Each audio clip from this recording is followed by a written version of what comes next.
이낙연과 이준석은 아무래도 빠르면 이번 주 안으로 결별할 것 같습니다. 그러면 민주당에는 당연 호재입니다. 개혁신당이 19일 이낙연 공동대표의 반대 속에 선거정책 결정권을 이준석 공동대표에 위임하는 안건을 처리했습니다. 개혁신당은 이날 오전 국회에서 최고위원회의를 열고 선거 캠페인 및 정책 결정 위임안을 의결했다고 허은하 수석 대변인이 전했습니다. 선거 정책 결정권을 이준석 대표에게 위임하는 안에 대해 이낙연 공동대표와 김종민 최고위원은 반대 의견을 내고 퇴장했습니다. 김종민 최고위원은 회의에서 퇴장 후 어떤 민주정당에서 최고위원회의에서 정책 검토도 안 해보고 어떻게 개인에게 다 위임하느냐면서 전두환이 나라가 어수선하니 국가보위 비상대책위원회를 만들어서 다 위임해달라면서 국회를 해산한 것과 뭐가 다르냐고 비판했습니다. 네, 여기서 재밌는 것은 조응천과 이원욱이 이준석 편을 들어준 것과 금태섭까지 포섭한 것인데 이렇게 된다면 이낙연과 김종민은 빠지겠군요. 꿀쟁각이 아닐 수 없습니다. 일단 이 부분은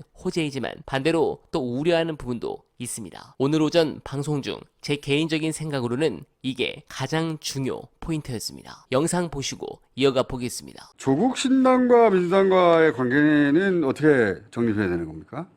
지금으로서는 손을 잡는 거는 어렵고요. 각자 잘 되길 바라야죠. 뭐. 지금은 박홍근 의원도 그렇게 얘기를 했어요. 손을 잡긴 좀 어려워요. 손을 잡기는 네, 어렵다. 연합비례정당에 들어오기도 어렵고. 네.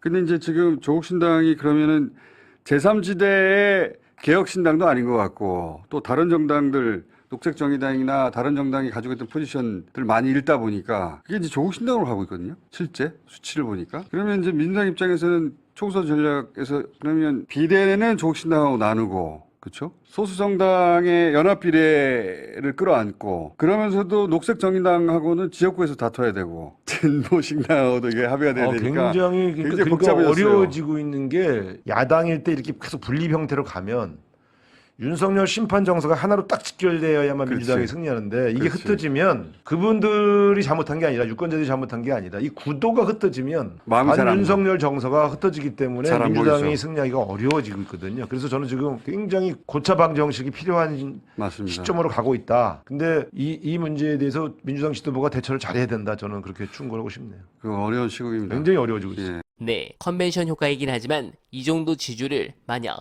총선 끝까지 끌고 간다면 어떻게 될까? 엄청난 의석수를 얻게 됩니다. 지난 총선에서 큰 화제였던 의석 계산기로 오늘 여족꽃 지지율을 바탕으로 시뮬레이션을 돌렸습니다. 의석수는 대략 지난 총선보다는 20석 정도 낮게 보고 돌려보니까 이렇게 나옵니다. 아무쪼록 이게 어떤 영향을 줄 것인가 지켜보겠습니다. 저는 국짐 코어들이 상당히 좋아할 소식이라 볼 수 있다 판단합니다. 이유는 오늘 여족곳의 이 조사를 보시죠. 말도 안 되는 내용의 비교인데도 김혜경 여사가 더 잘못했다는 비율이 30% 중반입니다. 그런데 연령별로 보겠습니다. 이대남의 경우 김건희보다 김혜경 여사 잘못이 더 우세합니다. 심지어 60대보다 이 비율이 높아요. 이건 이준석의 삽질로 지지 세력을 어디로 할까 고민 중에 다시 국짐으로 돌아가는 현상이 최근 발생했다는 반증이기도 합니다. 그래서 앞선 부분에 이 지점이 중요하다고 말씀드린 겁니다. 이번 주는 아마도 민주당 공천으로 많이 시끄러울 겁니다. 언론들은 공천 갈등이라 확대 포장하며